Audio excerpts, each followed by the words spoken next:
मेरा नाम सविता है। मेरी एक बहन है जिसका नाम कविता है और एक बड़ा भाई रोहन है। मेरी बहन मुझसे 2 साल बड़ी है। दीदी का रिश्ता शहर में ही लगा था। जीजा जी मुझे काफ़ी सीधे लगते थे। इसी बीच मेरे लिए भी एक रिश्ता आ गया तो पापा हम दोनों की शादी एक साथ करने का फैसला किया और हम दोनों की शादी एक ही दिन पर हो गई। मेरा ससुराल शहर के बाहर था। मैं अपने पति के साथ काफ़ी खुश थी, जो कि मेरा काफ़ी ख्याल रखते थे। शादी के 2 साल बाद मेरा एक बेटा हुआ। मैं जब भी अपने घर जाती तो मैं देखती कि दीदी घर पर ही होती। वह अपनी ससुराल में नहीं रहती और शादी के 4 साल होने के बाद भी उनकी कोई औलाद नहीं हुई। मैं सोचती थी कि दीदी अपने ससुराल में क्यों नहीं रहती। मेरे पति काम के सिलसिले में कुछ दिन मेरे शहर में रहने चले गए। मैं उनके साथ नहीं जा सकी। मेरे पति मेरे घर पर रहने लगे। 1 महीने के बाद जब वह वापस आए तो वह काफ़ी बदले बदले से रहने लगे। वहाँ मुझसे दूर रहते थे। मैं रात को जब उनके पास जाती है तो वह सिर्फ मेरा मन रखने के लिए मेरे पास आते और शायद वह मुझे प्यार नहीं करते थे। मैंने सोचा काम की टेंशन होगी। फिर कुछ दिनों के बाद मैं अपने बेटे के साथ अपने घर चली गई। वहाँ दीदी पहले से मौजूद थी। मैंने दीदी से पूछा कि दीदी आप किसी डॉक्टर को दिखाइए बच्चों के लिए। दीदी ने मुस्कुरा के कहा, हाँ ठीक है बाबा। हम दोनों एक ही रूम में सोते थे। एक दिन मैंने देखा कि दीदी रात को उठी और कहीं बाहर चली गई। मैंने सोचा शायद टॉयलेट गई होगी, पर वह काफ़ी देर वापस नहीं आई। यही सिलसिला रोज़ चलता रहा। अब मुझे चिंता होने लगी, किसी रात को 1-2 घंटे के लिए कहाँ जाती है। एक दिन मैं जाकर देखा तो दीदी छत पर थी और वह फ़ोन पर बात कर रही थी। शायद जीजा जी होंगे, उनकी याद आ रही होगी।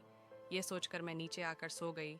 जीजा जी घर पर आए तो मैं उनसे मजाक में पूछ लिया, जीजा जी आप रात को दीदी से क्या बात कर रहे थे। तो जीजा जी बोले, तुम्हारी दीदी मुझसे नहीं करती है। मैंने बात को संभाला और जीजा जी से कहा कि मैं तो मजाक कर रही थी, पर मैं सोच में पड़ गई कि दीदी आखिर किससे बात कर रही थी। मतलब दीदी का अफेयर है। मैं जानना चाहती थी आखिर दीदी किससे बात करती है। मैं झुक कर उनकी बात सुनी। दीदी ने कल रात उसको घर पर बुलाया है। मैं हैरान रह गई और नीचे आकर लेट गई और कल रात का इंतज़ार करने लगी।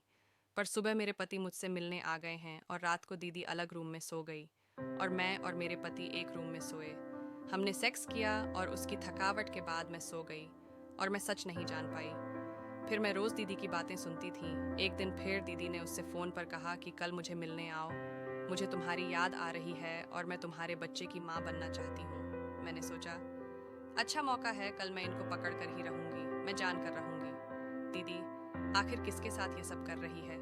आज दीदी मुझसे बोली कि मैं दूसरे रूम में सो जाती हूँ। उस रूम का दरवाज़ा एक बाहर रोड पर भी खुलता था। मुझे नींद नहीं आ रही थी। रात के 2 बजे मैंने दीदी के दरवाजे पर कुछ आवाज़ सुनी। मैं दरवाजे पर कान लगाया। अंदर से दबी दबी आवाज़ आ रही थी। मुझे यह देखना था कि वह क्या कर रहे थे। मैंने की होल से देखा तो दीदी बेड पर नंगी लेटी हुई थी और उसके ऊपर एक आदमी लेटा हुआ था जिसकी पीठ मुझे दिख रही थी और वह दोनों एक दूसरे में खोए हुए थे और प्यार कर रहे थे। दीदी आवाज़ निकल रही थी और वह उसके ऊपर चढ़ा हुआ था। उन दोनों का यह हाल देखकर मुझे अपने पति की याद आने लगी। मैंने सोचा कल मैं अपने घर जाऊंगी। कुछ देर बाद दोनों का नंगा नाच खत्म हुआ और वह आदमी दीदी के ऊपर से उठा और उनके बराबर लेट गया। कमरे में कुछ अंधेरा था। मुझे उसे आदमी का चेहरा साफ नहीं दिखाई दे रहा था। फिर दीदी उठी और उसने लाइट ऑन की तो मैंने जो देखा तो मुझे अपनी आंखों पर यकीन नहीं हुआ। वह आदमी कोई और नहीं, मेरा पति था। मेरा पति और मेरी बहन दोनों मेरी आंखों के सामने नंगे एक दूसरे के साथ लेटे थे।